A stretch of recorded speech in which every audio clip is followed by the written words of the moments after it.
الحمد للہ ذی العز والکبریاء وصلی اللہ علی محمد خاتم الانبیاء اما بعد۔ اللہ تبارک و تعالی نے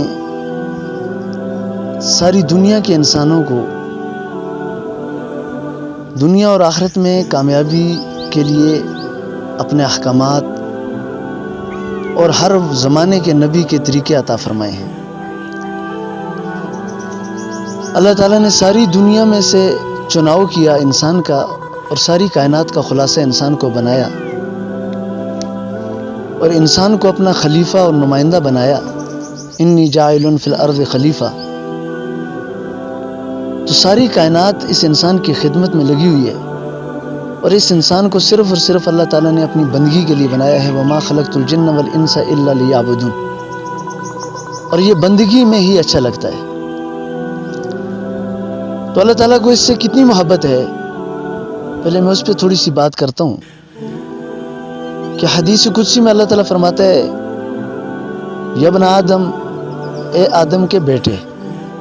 تو یہاں اے آدم کے بیٹے کہا تو اس میں یہ نہیں ہے کہ اے آدم کے وہ بیٹے جو نیک ہو، یہ نہیں ہے۔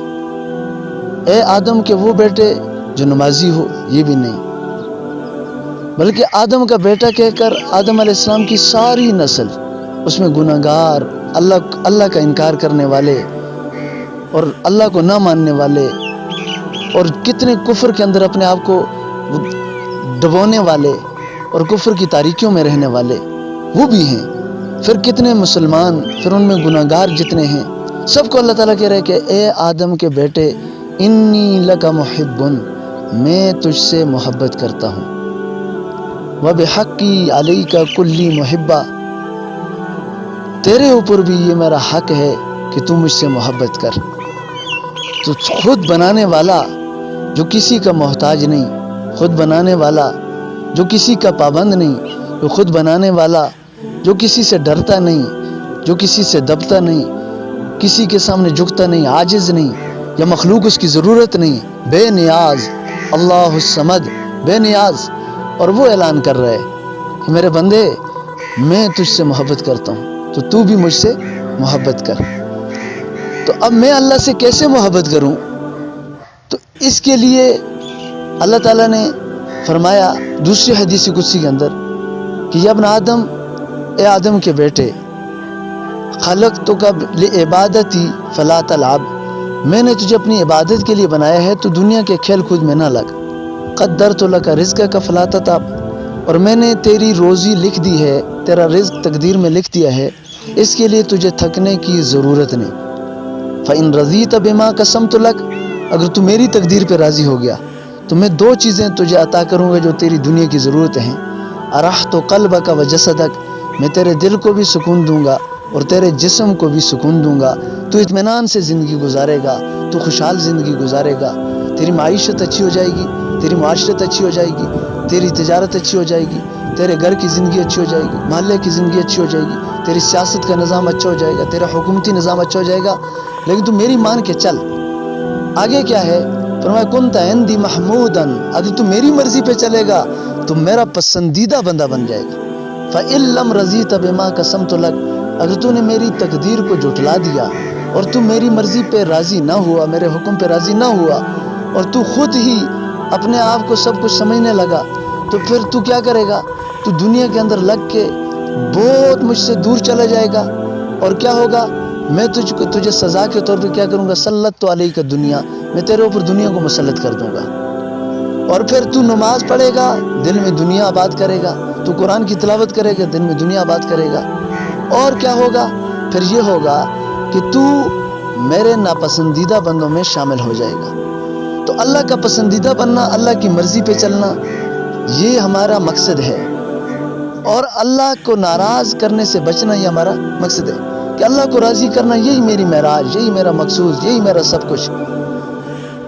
تو اللہ کو راضی کرنے کے لیے ہم نے کیا کرنا ہے جی؟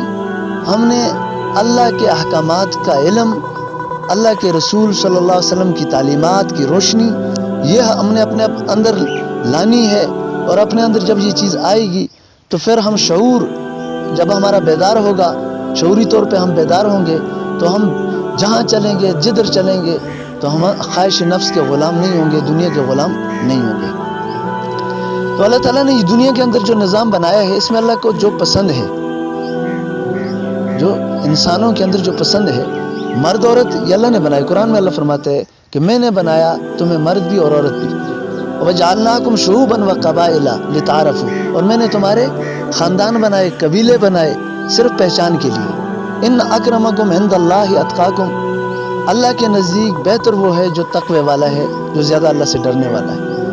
تو ہمارے جو خاندان ہیں، قبیلے ہیں، یہ پہچان ہے، اور پہچان یہ ہمیشہ کے لیے ہوتی ہے۔ قبیلے، خاندان یہ پہچان ہے، اور پہچان یہ ہمیشہ کے لیے ہوتی ہے، اور کسی قبیلے کو کسی قبیلے پر کوئی فوقیت نہیں، وہ تو تقوی کی بنیاد پر ہے، لیکن اپنی پہچان ہر بندہ رکھتا ہے۔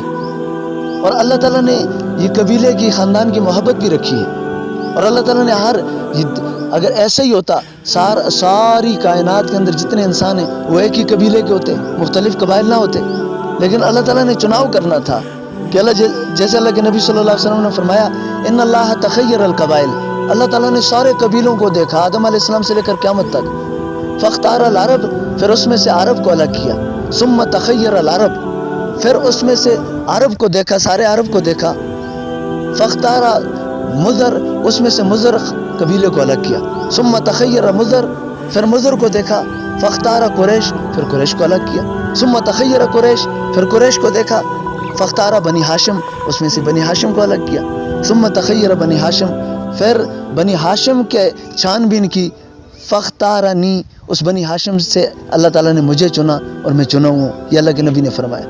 تو یہ چناؤ تو اللہ کی طرف سے ہے، تو اپنے قبیلے پر فخر نہیں، لیکن اپنی پہچان کے لیے اپنے قبیلے کو اگر کوئی بندہ بیان کرتا ہے، خاندان کو کوئی بندہ بیان کرتا ہے، تو یہ اس لیے نہیں ہے کہ میرا خاندان اونچا ہے آپ کا خاندان نیچے، نہیں، اپنی ایک پہچان رکھنا یا اپنی پہچان کو قائم رکھنا یہ ہماری ضرورت ہے، اور ہمیں پتہ ہونا چاہیے، جیسے اللہ کے نبی صلی اللہ علیہ وسلم کا خاندان جہاں سے شروع ہوتا ہے، تو ان کے جتنے بھی آباء و اجداد ہیں ان کا شجر نسب اللہ تعالیٰ نے محفوظ کر دیا ہے، ٹھیک ہے، وہ پہچان کے لیے۔ اب کتابوں میں لکھا ہوا ہے کہ میرے نبی صلی اللہ علیہ وسلم ہاشمی خاندان سے تھے، محمد ان کا نام تھا، اور ان کے والد کا نام تھا عبداللہ، اور ان کے والد کا نام تھا عبد المطلب، پھر ان کے والد کا نام ہاشم، پھر بن عبد مناف بن قصی بن کلاب بن مرہ بن کعب بن لوی بن غالب بن فہر بن مالک بن نظر بن کنانہ بن خزیمہ بن مدرکہ بن الیاس بن مضر بن نزار بن معاد بن عدنان بن اود بن حمیسہ بن سلمان بن عوض بن بوز بن قموال بن ابی بن عوام بن ناشد بن حزا بن بلداس بن یدلاف بن طابخ بن جاہم بن ناحش بن ماہی بن عیفی بن ابکر بن عبید بن ادعا بن حمدان بن سمر بن یسربی بن یحزن بن یلہن بن اراوا بن عیزی بن زیشان بن یسر بن اقناد بن ایہام بن مکسر بن ناحس بن زارع بن سمی بن مزی بن عوض بن عرام بن کدار بن اسماعیل بن ابراہیم بن آزر بن ناہور بن سروج بن رعو بن فائج بن عابر بن ارفقشاد بن سام بن نوح بن لامک بن متشال بن ادریس بن یرد بن ملحل بن کینان بن انوش بن شیس اور بن آدم علیہ السلام۔ یہ آپ صلی اللہ علیہ وسلم کا شجرہ نسب ہے، اور یہ ایسے محفوظ ہے۔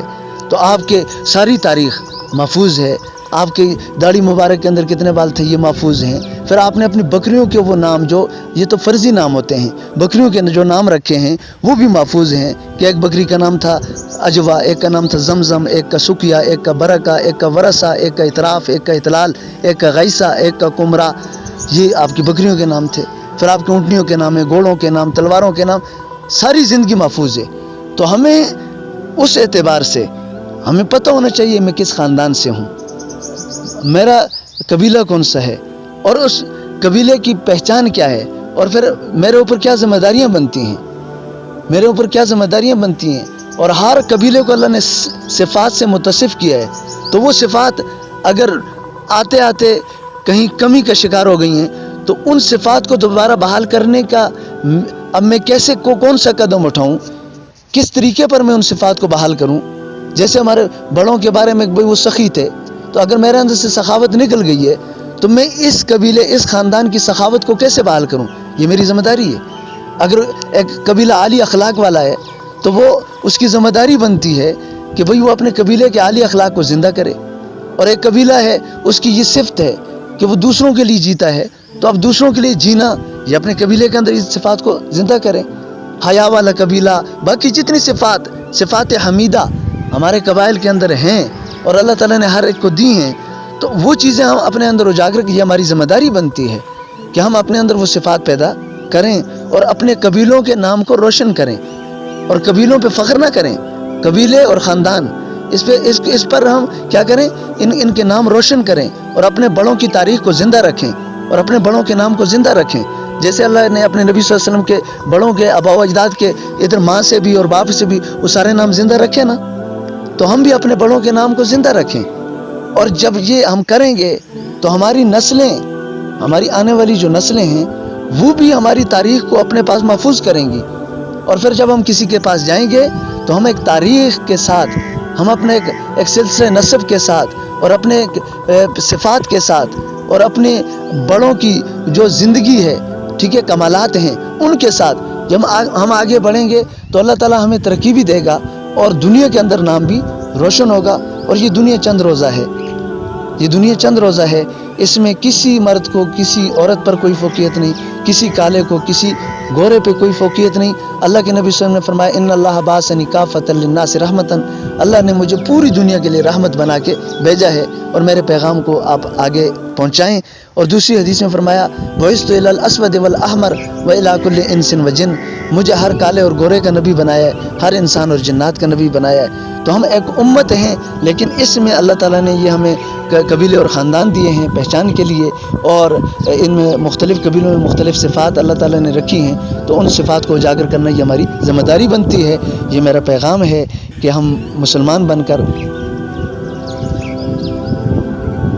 ہاں، اور اللہ کے محبوب صلی اللہ علیہ وسلم نے فرمایا کہ جو اپنے رشتے کو جوڑتا ہے، رشتے ناتے جوڑتا ہے، یہ اللہ کی رحمت کو اپنے ساتھ جوڑتا ہے، اور اللہ تعالیٰ جوڑنے والے کو اپنے ساتھ جوڑتے ہیں۔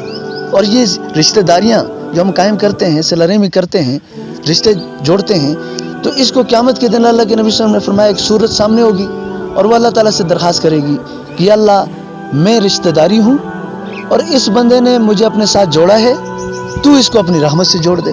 اور دوسری ایک صورت آئے گی، وہ کہے گی میں رشتہ داری ہوں، اس بندے نے مجھے توڑا ہے، تو اپنی رحمت سے اس کو دور کر دے۔